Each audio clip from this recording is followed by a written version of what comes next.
as the poster child for the growing ranks of computer-generated currencies. Bitcoin's recent stratospheric price rises have propelled it from the chat forum-hosted depths of nerddom into the global consciousness. As it rose from under $1,000 to over $19,500 at one point this year, although it has fallen back over the past few days and was at $14,583 on Suday morning, hordes of tech-savvy punters have rushed in to buy, while any investors can now do the same on the U.S. futures markets. Bitcoin has been called virtual gold, in part because it is created in a process that insiders call mining. And like real mining, it can be dirty. That's because joining the online gold rush to mine the coins that are streams of computer code requires high-powered rigs that consume considerable amounts of electricity to do the virtual equivalent of blasting through rock by solving a string of highly complex computer algorithms.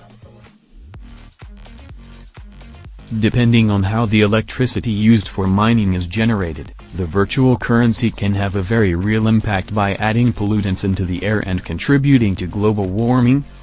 What barely 5 years ago was a hobby for bedroom miners has mushroomed into a huge, but unregulated, industry that some observers fear is a bubble waiting to explode, potentially causing damage similar to the subprime mortgages fiasco that caused the global economic crisis a decade ago. Mining involves adding value by dedicating computational resources to verify transactions in a huge public ledger called a blockchain, explained Julian Oliver, a New Zealander who uses wind power to mine Zcash, a Bitcoin cousin. The miners are thus providing the computer resources for their currency's trading system to operate. But the number of crunching to pocket coins requires ever more powerful hardware and the means to keep them running, Mr. Oliver said. At current Bitcoin prices things are looking good for miners, he said. But it's a huge use of energy, whatever the profit margins, and is not remotely sustainable. Specialist studies estimate the total annual energy output of the hundreds of thousands of dedicated mining machines worldwide at 35 terawatt-hours, according to the Digiconomist website, some 25% up on last year. That puts it on the level of energy consumption of Denmark. Each transaction consumes roughly 100 kilowatt-hours, the equivalent of running a light bulb for 3 months. By contrast, a credit card transaction uses about 0.2 kilowatt-hours. But focusing on the electricity consumption of cryptocurrency mining ought not to overshadow pre-existing environmental costs of the traditional financial system, said Oliver, as cash needs to be printed and transported and banks run off the back of data centers. Nadine Damblon, the chief executive of Hydrominer, which uses hydroelectric power to mine in the Austrian Alps, said there is a need for greater use of renewables in the industry as Asian miners often rely on coal-generated electricity.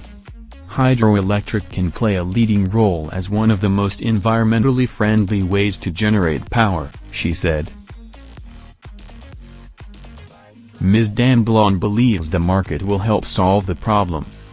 I think in the case of Bitcoin mining the capital will flow into more efficient hardware that will need less energy, she said.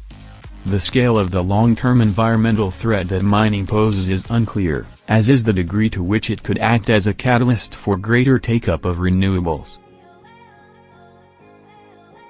In its global cryptocurrency benchmarking study, the Cambridge Center of Alternative Finance found that nearly 3/4 of all major mining zones are in China and the United States.